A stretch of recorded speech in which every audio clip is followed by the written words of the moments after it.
Welcome everybody. We've got day 2 of 5 for our 5 tips for being successful on social media.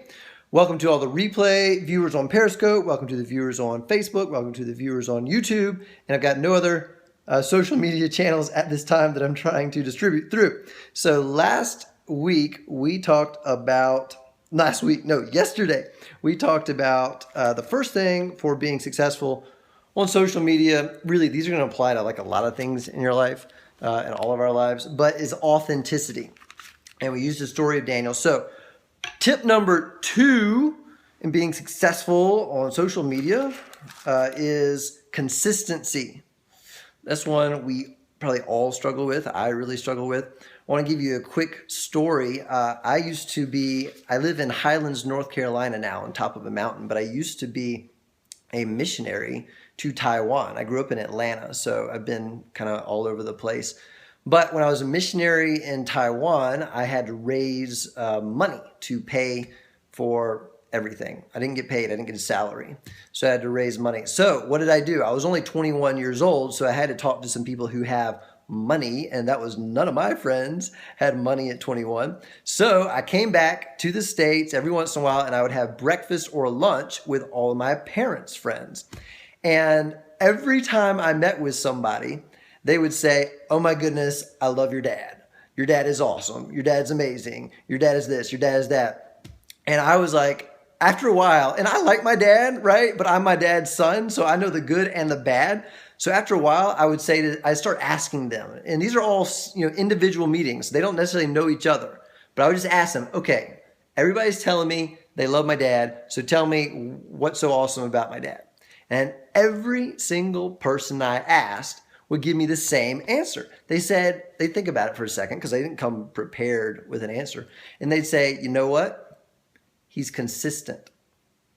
And I was 21 and I was like on fire for Jesus and I was super passionate. And I even had a website made back then, www.gochangetheworld.com. Wish I still had that. That might be worth something today, right? But anyway, I was passionate. I thought it was all about passion. But all these people were telling me what amazed them about my dad was his consistency. Over a long period of time, he'd been the same guy, passionate about the same thing, speaking the same message, etc. And he owns his own business, and he also started a ministry. So consistency is point number 2. Authenticity, then consistency. So we're going to go back to the story of Daniel, and we're going to look at we're going to learn a couple of tips from the man on why consistency is so important. So if you're following along, we're in Daniel chapter 1, and if you go to verse 12 to 15, something like that. Hey, thank you for saying that. Here's what we first see from Daniel. He says, give us 10 days. We talked about this yesterday, right? He wants to eat something different. He's like a vegan. And he wants to eat something different from what everybody else is eating. He's from Israel. He's been captured. The Babylonians have him. They want to beef him up. They actually want to take good care of him. And once again, we talked about yesterday how I might go in there and say, all right, I want to do whatever makes you happy because A, I don't want you to kill me, and B, I might even like to be a leader in this society. So I'm going to adapt to your society. But he was authentic, and he said, no, I'm going to do what I know has gotten me here. I'm going to do me. I'm going to do what's 100% authentically me. Now, he also had to be consistent. So he said, give us 10 days. We're just going to eat vegetables and drink water, and all the other people can eat meat and drink wine. I'm not saying that's bad, by the way. That's just what Daniel did. So he had to be consistent. So here's the first point. Consistency leads to blessing, because it says at the end of 10 days, Daniel and his 3 friends looked healthier and better nourished than the young men who had been eating. And God gave them an unusual aptitude for understanding, literature and wisdom, and God gave them a special ability to interpret the meanings of visions and dreams. Okay, so there's things that Daniel had, there's abilities he had that he did not naturally have. Just pause on that. Like, God gave those to him when he saw he was faithful. Have you ever heard of the parable of like the 3 servants or the talents? One dude got 5, one dude got 2, one dude got 1, right? 2 of them were faithful. 1 of them was not. The faithful ones got more. The one who wasn't got it all taken away. Daniel was faithful. He got blessed. He was consistent. Number 1. Number 2, consistency leads to excellence. So then if you go down chapter 1, verse 20, when they were presented to the king, and right now these are the exiles. These are the people, these are the prisoners of war, POWs, right? So the king is probably not expecting them to be better than his own people or looking for them to be. But in verse 20 it says, the king found them 10 times more capable than anybody else in his entire kingdom. 10 times more capable. Do you know what consistency does for you? It makes you better. And you might not be good at first. And you might be like, this is not working, or I'm not good at this. This is not going to work out. I just heard a story today. Have you ever heard of the Zac Brown band? Okay, so if you're not in the U.S., you might not have. If you're not a country music fan, you might not have. I haven't listened to them a lot. I think they're pretty good. But anyway, I think they're in Georgia. And I heard from a friend, she used to go listen to them in a tiny bar where Chicken Fried, you got it, where like only 10, 20, 30 people would come. And Zac Brown played in that bar for years and nobody knew about him. Consistency made him better. Somebody did a study, I think it's Malcolm Gladwell, on the Beatles and why they're so amazing. And Malcolm Gladwell says the people who are the best at something are the ones who've done it over and over and over for a long period of time. While they were not good, the Beatles went off on a European tour long before they were famous. They would play like 10, 12 hours a day, shows. They got really good at being entertaining. Okay, so you have to do something for a long period of time to become really good at it. You cannot expect to be great the next day. You can, by the way, you cannot compare yourself to others. You do not know their story. You do not know how long they've been doing it and being consistent to get to that place. All right, 3 more points. 10,000 hours, you got it. That's it. Dude, what's your name? DLP. We've met before. You've been on before, but I just don't know your name, and you are right. Okay, so while we're finding that out, chapter 6, go to chapter 6. Oh, hey, Darren Painter, what's up? Okay, so chapter 6, verse 10, it says, so this is the part, by the way, where everybody else is jealous of Daniel because he's been made kind of the head advisor to the king because he's so awesome. And by the way, Daniel's on his 3rd king, but he's still doing the same thing, right? Daniel's still doing his thing the same way. By the way, Daniel lasted, the kings did not. Daniel was consistent. But anyway, as we talked about yesterday, when Daniel found out that if you worship someone other than the king, that you'll get thrown into the lion's den, the first thing he did was go worship somebody else, which is God, right? So we talked about how that's very authentic. We also know it's consistent for him. He didn't just do it like out of the blue. It says, when Daniel learned the law had been signed, he went home and knelt down as usual.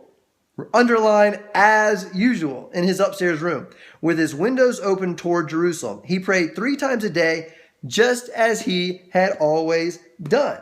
All right. So the point number 3 is you got to stay consistent even when it's hard. You got to stay consistent. And we're talking about social media, even when people are not pushing like. You got to stay consistent even when people are not watching your video. You got to stay consistent even when you're not seeing the response. And you also got to stay consistent, even if it's not social media. Anything else in life. When the challenges come, you got to stay consistent, or you're not being authentic. So Daniel, even in the hard time, was consistent. Point number 4, we just got 2 more.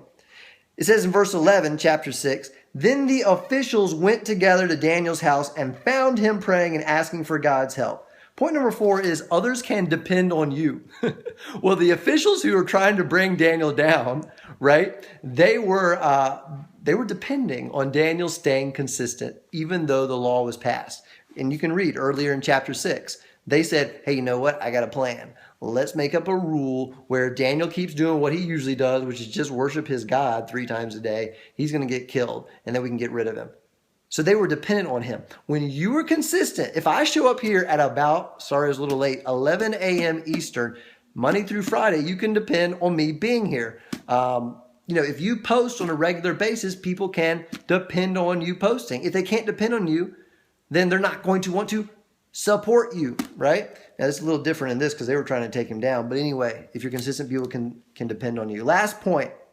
Now go to the top of chapter 6. And this is going to be about the king, actually. The king is Darius. third king that Daniel's had to serve under. So what it says is the king in chapter 6, verse 2, chose Daniel and 2 others as administrators to supervise the high officers and protect the king's interests. Well, Daniel soon proved himself more capable. We've got a consistent theme going on here. Than all the other administrators and high officers. Because of Daniel's great ability, the king made plans to place him over the entire empire, and that's when everybody gets jealous. Now, why did the whole lion's den happen in the first place? Because the king was not consistent. The king, just a few verses earlier, had made Daniel the number 1 advisor. Then his other littler advisors, his minions, right? You seen that movie?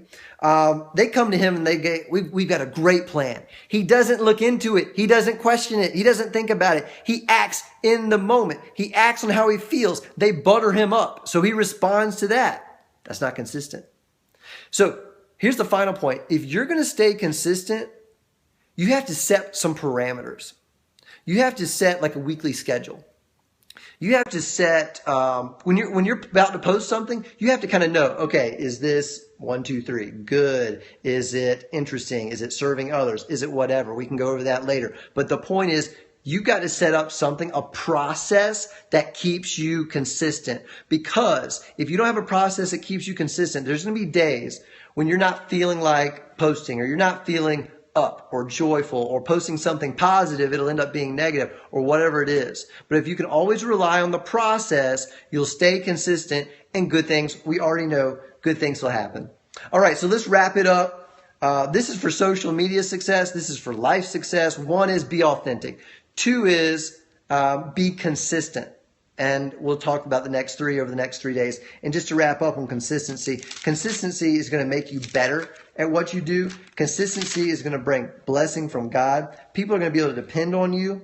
And the last thing is, even when it's hard, you got to stay consistent, even when you're not feeling like it. Hope this blesses you today. Thanks for stopping by.